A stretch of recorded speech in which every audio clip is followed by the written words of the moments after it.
people must, it's not just me, others must carry beliefs about themselves that they aren't even in touch with. And you become so numbed to it, and it seems to be your set point that you don't even know you have anything to release. Is there something you could say about that? We agree with every word that you just spoke.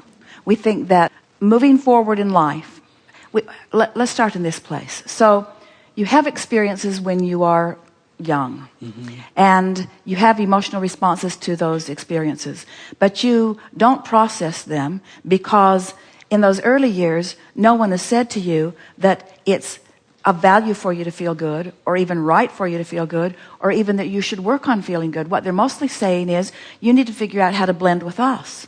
And so, as you're moving through your experience, not finding that emotional place of alignment for the most part, but allowing it to sort of erode, then most people get very chatty at trying to explain it. Don't you find a very predominant conversation among people when you get to know them? Don't they often talk about their past, talk about how they were reared, talk about what life was like for them, and aren't they often in a sort of defensive, blaming mode as they're trying to explain why things aren't going better now because of that, and why things aren't going better now because of that? But the point that we're making and you're helping us make is that the more conversation that the more people have about the more things, then the more jumbled and confused and off the track they become. So now here we are today having a conversation that to you sounds different than the conversation that you offered. But to us, it sounds like exactly the same conversation, because what that psychologist did for you was sort of cut through all of the conclusions that you've come to, cut through all of the blaming and explanations that you've come to, and took you far enough back, even pre-verbal, to where you began to feel the emotion, the simple emotion, which was less specific and therefore less attractive, and therefore allowed your emotion to begin to move naturally as it always does. So what we are suggesting is that you don't have to go back to your earliest of time on this earth. You can start right now and find the emotion of it, and it will accomplish the same thing for you. But whatever it takes. I couldn't even find that emotion because it was so part of me. It was so there that I didn't even know it. It's like a girl I used to date, she said, you've just numbed yourself to feeling bad. Feeling bad is normal to you. Well, we would put it to you in a different way. We would say, you have just talked yourself into a dilemma. You've just processed it so many times and analyzed it from so many different directions that you have not allowed a natural emotion to reside within yourself long enough for it to get any momentum going. Because most people, in other words, they're this way, this way, this way, this way, this way, this way, this way, this way, this way, this way, and there's no momentum in that. You got to go in the trying to figure it out process. In the trying to figure it out process, where when you take it back to the elemental, I wasn't even trying to figure it out. I was just living it. I had this anger that. The anger would come over seemingly stupid things, and I didn't know, why am I like that? Why am I like that? I don't know, I just lived that way. Have you been angry lately? No, the process, as I said, it's worked very well for me. Once I saw it and what it was based on, it was like, well, that's just silly. Let that go. So anyway, all right, a second question. We are joyful that you find a process. We don't care who wrote it. We don't care who taught it. We don't care what it's called. Anything that you find that works for you, we are thrilled that law of attraction has brought it to you, because your desire was strong enough and your resistance was slight enough for you to make that journey. Well, you helped me get there, because one of the things that you say over and over and over, and for me personally, I heard it repeatedly and said it to others, but I didn't really get it until at some point I did. And that's just, nothing is more important than that you feel happy. And I just had one angry outburst too much. And with your help, I was becoming more familiar with that feeling of happiness. And then the contrast of not feeling happy and to even be really angry over something stupid was enough for me. So do you believe that in order to release current anger, that you have to go back to the beginning of all anger? Or could you just start where you are? I don't know. I think I have analyzed it too much, and I went through that process, and it seemed to work for me. And I'm happy now, and I'm happy to be here. One of the things that happens is that as you find alignment with who you are, and you begin to then allow Source to be current with you, blended with you, and you are looking at your world through the eyes of Source.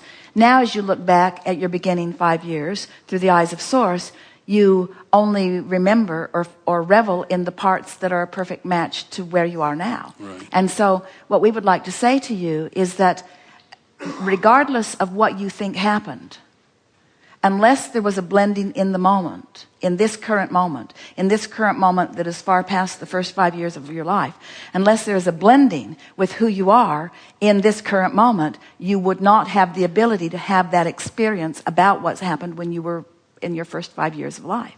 In other words, you keep thinking it was about what happened then, and we are certain that it was about what was happening in you here and now. Okay. It's all about now. Whether you're thinking about the past, whether you're thinking about the present, or whether you're thinking about the future, you're doing it now. And you're doing it from your now standpoint of some degree of blendedness with who you are. And so it may be that in the what felt like the safety, or felt like the attention, or felt like the credibility of that environment, where in your now you were encouraged to focus in a different way, something happened in your now that allowed you to focus through the eyes of Source. And as you shine a spotlight on any point in time, past, present, or future, as you are in alignment with that which is Source, it's going to transform not only that moment, but where you stand right now as well. So in the same way, this is a wonderful conversation that we're having, because in the same way, you could stand in a now that isn't pleasing to you. Maybe you have some terrible diagnosis, or maybe you're in the midst of bankruptcy, or maybe someone that you love has just gone off and left you. And you're standing in this terrible now, far worse than anything you remember when you were 5 years old. And you still, in this powerful now, as you come into alignment with Source and see with clarity where you're standing, suddenly this moment is transformed as the bouncing off place for so much more. And all that angst and pain goes away in the moment. Or what about this? What about being someone who is looking into the future and you can't see the path of how your abundance will come, or how your lover will come, or how your improvement will come? But somehow, some way, in this powerful now, you come into full alignment with who you are, rendezvousing with the fullness of who you are. So Source is looking into your future, into what you perceive as your future.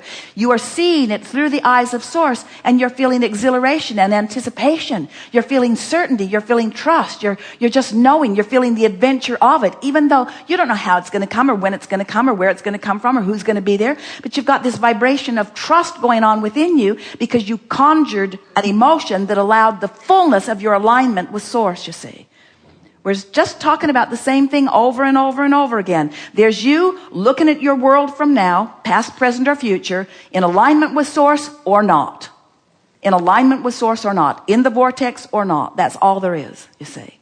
And so it doesn't matter what dog and pony show you are subscribing to. If it lines you up with Source, then you're going to have a productive and good feeling moment. Really good. So anytime that kind of catharsis or good happens, it can only happen from a place of alignment. That's what and you're it saying. Can only happen from a place of now. Now. I have another question about creating and manifesting what we want. When